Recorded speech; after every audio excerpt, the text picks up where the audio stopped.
Hey you, I'm so glad you're here today. I'm Jenny Prochko from Owls and Indigo, and I make videos about goal setting, journaling, and spirituality. Today it's time for my August bullet journal plan with me. This month's plan with me is based on the full moon of August, which is the Sturgeon moon. In these videos, I like to give you a little bit more information about the full moon of the month and its other names and what is happening in nature and in the growing season, and my experience growing up on a Midwestern farm. So let's get into the video. I'm starting off with my full moon cover page.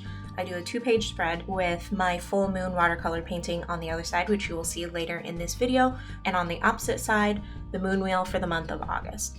Here I'm using my little rubber silicone stamps, and the little August label is from my Dymo label maker. You can also find my yearly setup, which is what this layout is on the right in this other notebook.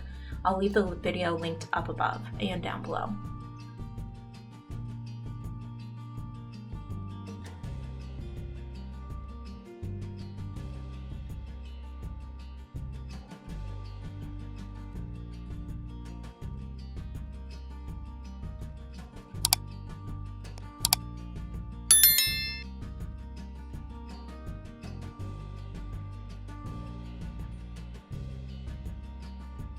Next, I'm moving on to my monthly overview spread. I love how minimal and aesthetic this looks. I have this on a wall calendar that I've made myself, and I love keeping this in my bullet journal as well. I like to keep it very, very minimal and simple by just using washi tape, a couple of Dymo labels, and then stamps for the icons in the calendar. And then I'll be filling in the dates throughout the month as well that don't have little icons on them. Next, I'm moving on to numbering the weeks of the month. This is where I like to put any important things that are going to be happening that week during the month. And here we are at my weekly spread. Again, I love to keep this very minimal and very simple. Just a quick label and some washi tape. And then after that, all it is just a pen filling in the days of the week with M2, T3, W, 4, and so on. Then I have a column for my design tasks for the week. I have the total, overdue, and complete tasks.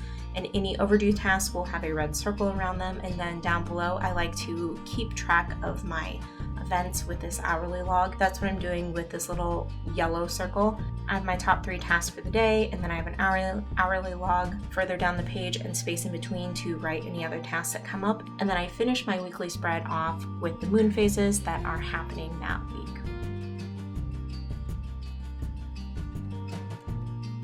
In the Northern Hemisphere, the full moon of the first harvest and holidays, Lunasa and Lammas, corresponds with the start of the harvest season, the middle mark of summer, and the death of the sun as the days grow shorter and the nights grow longer. Farmers are now starting the harvest season and bringing in the first crops of corn and grains. They are also preparing for the fast approaching harvest of soybeans and cotton. Here in Michigan, it is said that our ancestral tribes knew that this moon was the best time to catch sturgeon and other fish of the Great Lakes and Lake Champlain. The Sturgeon moon is the full moon that happens on the date closest to these holidays. If you like this watercolor painting, you can find it over in my shop. Make sure you get it for your bullet journal too. Get it to hang up on your wall for some inspiration, or send it to someone you love. At the end of the year, there's going to be an original full moon watercolor painting for each of the full moons, so make sure you grab all of them as the year goes on. There will be a new one every month with each bullet journal plan with me. The link is in the description. This is the moon that told our ancestors who lived off the land that it was time for another harvest, to catch fish, and that soybeans and cotton would be ready to harvest soon. The most common signs of the Sturgeon moon are readily available fish, the harvest when many foods ripen, and the harvesting of grain and corn. This moon also served as a signal to the settlers that the harvest season would be over soon, and that it was time to take stock of the bounty thus far and begin to prepare for the coming winter. The first harvest full moon names are the Sturgeon moon, corn moon, fish moon, grain moon, lightning moon, dog's day moon, the harvest moon, fruit moon, women's moon, dispute moon, and the moon when all things ripen. Growing up in a Midwestern farm, this was a revitalizing time of year because school was about to start again. It was a time to gather our new school supplies and begin another year. It was also an early sign that fall was approaching, which has always been my favorite season. Everything on the farm felt even more special as fall approached. Our nights were spent playing as much as we could outside before school began, and our days were sometimes spent with our extended family during cookouts. Sometimes we would all meet on our farm and pick food from the garden, butcher and pluck chickens, and share the meat of a recent cow that had come back from the butcher with our aunts, uncles, cousins, and grandparents. Check out the article linked down below for the August full moon and first harvest full moon names. You can also read the rest of the full moon names of the year over on owlsandindigo.com. The link is in the description.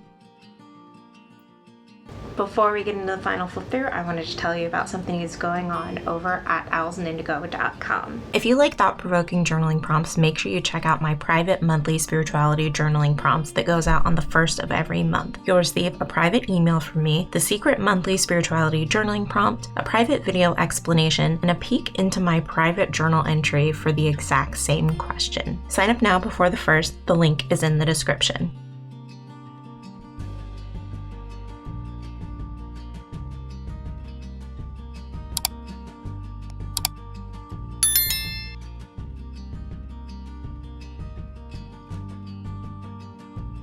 Remember, if you like this Sturgeon full moon watercolor painting, you can get a copy of yours today over on owlsandindigo.com/shop. The link is in the description.